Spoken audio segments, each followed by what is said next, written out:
পড়ো, তুমি বানানটা দেখছো না কেন? ভাই একটু তাড়াতাড়ি লাও তো, দেরি হয়ে যাচ্ছে। আগে বাচ্চা বানানটা দেখো। এমন ফাপড় মনে হবে যে রাস্তাতে সব আবার ভীষণ করে শিখে দিবে। এই ভাবি, কি হলো তোমার? না না ঠিক আছে। তো কালকের কোশ্চেন দেখেছিলে, কি কঠিনটা হয়েছে কালকে কোশ্চেন? না, কোশ্চেন তো অনেক সোজা আসছে ভাবি।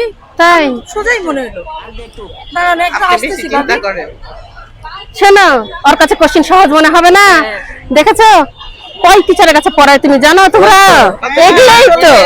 প্রথম 1 ঘন্টা চলে, ছেলের পরীক্ষা ভালো হলে দুনিয়ার যত দোয়া আছে সব দোয়া, আর আগের দিন পরীক্ষা কি হয়েছে না হয়েছে এগুলো নিয়ে আলাপ আলোচনা। দিবেন, ডাল ভাজলে দিবেন। ভাবি তুমি কি নিবা? না ভাবি, আমি কিছু খাবো না আজকে। কেন? না থাক, এমনি তোমরা আসছো না, তোমাদের সাথে আসছি। আমি তো ভাবি বিল দিবে তো আজকে। ভাবি তুমি বিল দিবে? না ভাবি, যদি সকালে খাবে আমার লেগে একটা চা আর একটা পরোটা। এরকম একজন করে থাকে যে জিন্দগিতে খাওয়াবে না, আর একজন থাকে যে সবসময় খানোর লেগে পাঠাবে। না ঠিক আছে, নাও, ঠিক আছে খাও। নাও ভাবি, নাও একটু। ঠিক আছে, তো আমি সবজি নিই। হ্যাঁ আমি তোমাকে সবজি নিলাম। আমি আসলে খাইতাম না বুঝছো, তো তুমি যদি বললে তাই একটু নিলাম। কিছু খাবে না করে পরে কিন্তু অন্যের পারতে গেলে ঠিক খাবে, বাকিরা বুঝে ঠিক মুচকি মুচকি হেসে নিবে।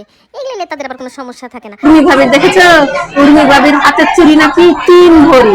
আমার তো বিশ্বাস হয় না। এসে আলাপ আলোচনা চলে কার কি হইলো না হইলো, আর এই যে শেষ মুহূর্তে যে প্রশ্ন থাকে না, বন্ধু কি লিখেছো, এরকম ইনফরমেশন এরকম করে পাস হয়। এখানে এখানে যতগুলো মা দেখছেন না, সবগুলো ছেলেপেলের পরীক্ষা, তারা এখানে নাস্তা খাতে এসেছে। পুরো রেস্টুরেন্টে শুধু মাইয়া মা।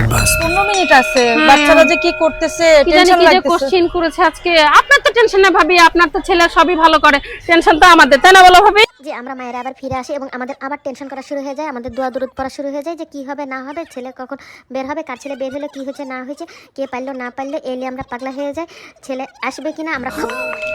এই তুমি এগুলা করনি? তুমি এই মায়ের 8 লাইন তো সুন্দর করে মুখস্থ করেছিলাম, করেছো তুমি? আচ্ছা এই যে দুধ মা কি বলবো, প্রশ্নটা হাতে পর পর আমাদের মাদের মনে হয় ইস এটা ভুল করে এসছি, ওটা ভুল করে এসছি, এর থেকে ভালো যদি আমরা যে পরীক্ষাটা দিত তাও ভালো হতো। वाह दीदी।